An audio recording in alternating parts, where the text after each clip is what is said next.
Assalamualaikum warahmatullahi wabarakatuh. Perkenalkan, nama saya Muhammad Helmianur dengan NIM 2211203057 dari Prodi Pendidikan Bahasa Arab, Fakultas Tarbiyah dan Ilmu Keguruan, Universitas Islam Negeri Sultan Haji Muhammad Idris Samarinda. Pada kesempatan kali ini, saya akan menjawab soal UTS mata kuliah Pendidikan Filsafat Pendidikan Islam yang diampu oleh Dr. Andes Habib Anwar Al-Ansori MPD. Jadi sebelum kita masuk ke pertanyaan yang pertama, ada baiknya kita mengetahui apa itu filsafat. Filsafat secara etimologis ialah sebuah kata yang berasal dari bahasa Yunani, yakni filosofia, yang mana merupakan penggabungan dari dua kata, yakni philos atau feilin yang berarti cinta atau mencintai, serta kata selanjutnya yakni sophia yang berarti kebijaksanaan atau hikmah. Secara bahasa, filsafat memiliki arti cinta akan kebijaksanaan. Cinta artinya sebuah hasrat yang besar atau yang berkobar-kobar, yang kebijaksanaan, yang mana artinya yaitu kebenaran sejati atau kebenaran yang sesungguhnya yang terkandung di dalam sebuah hati seorang manusia. Lalu arti kata ini belum memperlihatkan makna yang sebenarnya dari kata filsafat. Sebab apa? Sebab pengertian mencintai belum memperlihatkan keaktifan seseorang filosof untuk memperoleh kearifan sedemikian.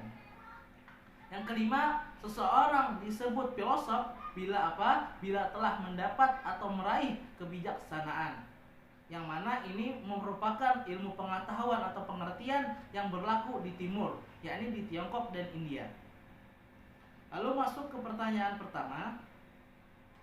Berfilsafat termasuk dalam berpikir, namun tidak semua orang yang berpikir itu termasuk berfilsafat.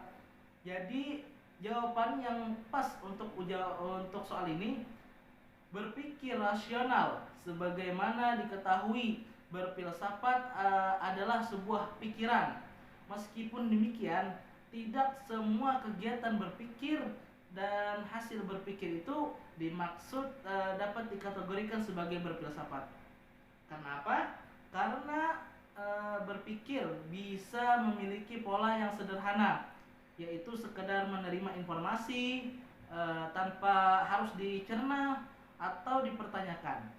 Nah, sementara itu berpikir filosof itu memiliki pola yang sangat rumit, namun teratur dan sistematis. Kenapa? Karena dengan selalu memberikan pertanyaan-pertanyaan akan setiap segala suatu hal yang menggunakan kalimat tanya, apa, mengapa, dan bagaimana. Filsafat memiliki metode dengan cara bertindak menurut sistem aturan tertentu berdasarkan objek formal yang ditentukan menurut suatu pendapat dan pemikiran yang sangat khas, yang mana tujuannya lah untuk berfilsafat atau untuk memberikan metode filsafat sebagai sebuah panduan.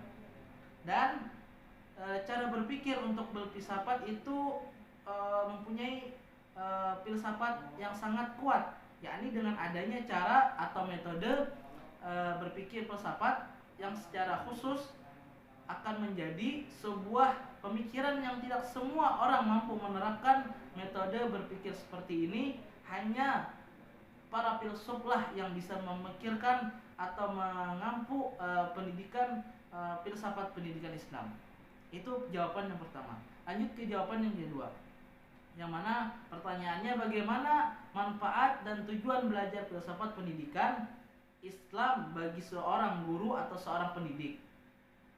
Filsafat pendidikan Islam itu mempunyai manfaat, yaitu dapat menolong para perancang pendidikan, yakni seorang pendidik atau seorang guru, dan orang-orang yang melaksanakannya untuk membentuk sebuah pikiran yang sangat sehat. Terdapat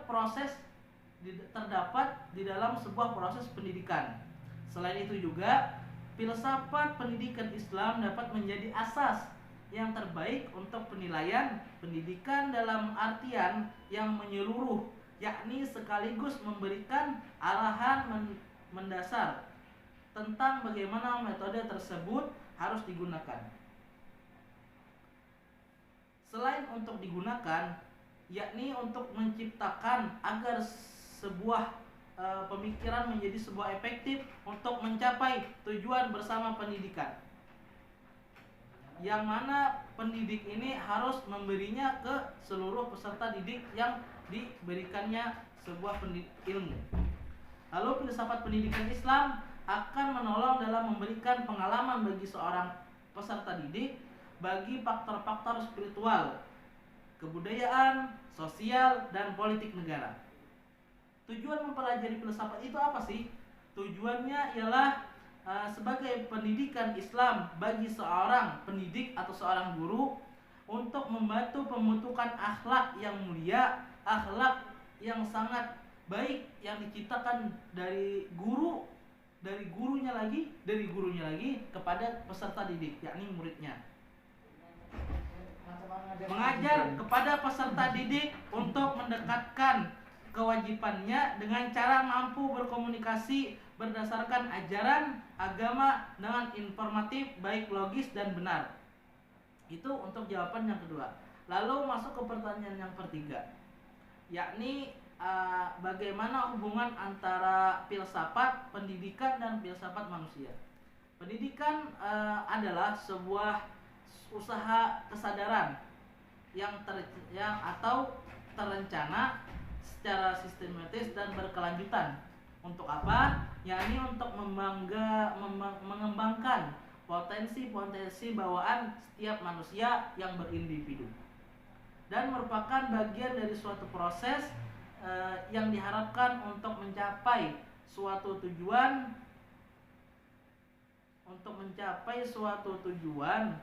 yang mana melihat pengertian di atas dapat disimpulkan bahwa pendidikan dan manusia itu sangat erat, yakni sangat berhubungan antara filsafat pendidikan dan filsafat manusia, yang mana manusia ini merupakan subjek pendidikan, akan tetapi sekaligus menjadi objek pendidikan itu tersendiri bagi siapa? Yaitu bagi pendidik dan sang peserta didik. Yang mana salah satu penerapannya ialah pedagogi, yakni ilmu jiwa, yang mana tanpa ilmu jiwa ini sama dengan praktek tanpa teori. Pendidikan tanpa mengerti manusia berarti juga membina sesuatu tanpa mengerti sifat seorang manusia, baik sifat individual atau yang unik, atau individualitas yang sangat bagus, atau yang sangat mempunyai kemaksimalitas yang sangat berpotensi untuk bisa dipaham bagi setiap individu.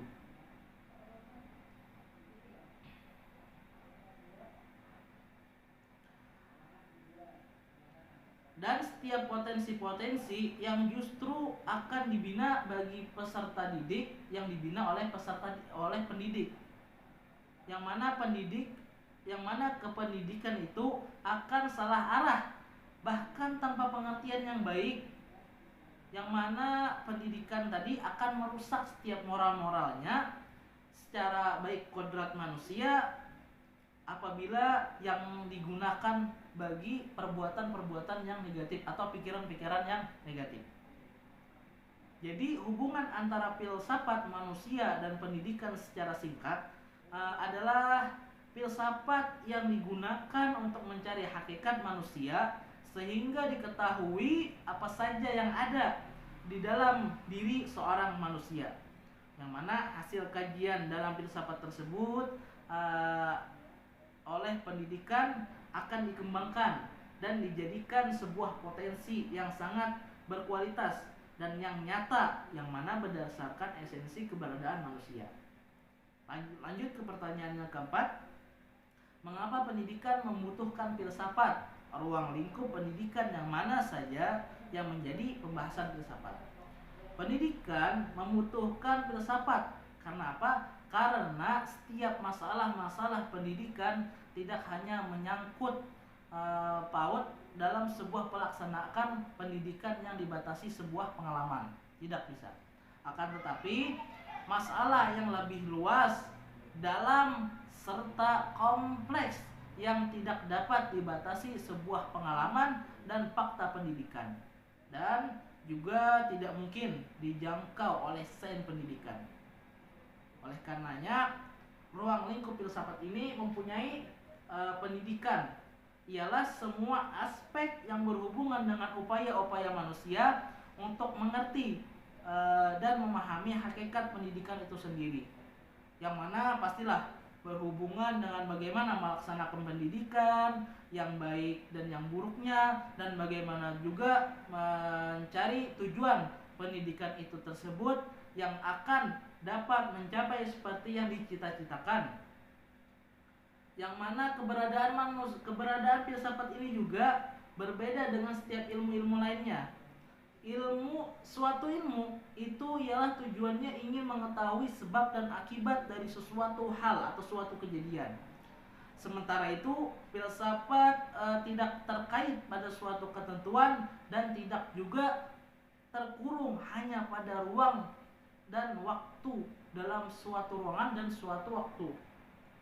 Akan tetapi, dalam pembahasan dan penyelidikannya terkait hakikat, filsafat ini ialah menjadi objek yang sangat mendalami dari segi hal, materi, dan pembahasannya. Memperhatikan tujuan filsafat, yaitu memperhatikan tujuan atau ruang lingkup filsafat yang begitu luas atau sangat dalam, yang mana maka para ahli membatasi ruang lingkup dalam sebuah buku. Menurut Wildorn dalam kitab Jalaluddin dan Abdullah pada tahun 2007, yang mana ruang lingkup studi filsafat itu mempunyai 5 poin, yakni yang pertama ialah logika, estetika, etika, politik, dan metafisika.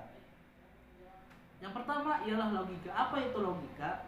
Yakni studi mengenai metode-metode ideal yang berpikir, yakni berpikir thinking, dan meneliti atau research dalam melakukan observasi, introspeksi, dedukasi, dan induksi, hipotesis dan analisis eksperimental, dan lain-lainnya, yang mana merupakan bentuk aktivitas manusia melalui upaya logika agar bisa dipahami bagi setiap individu yang mendengar. Yang kedua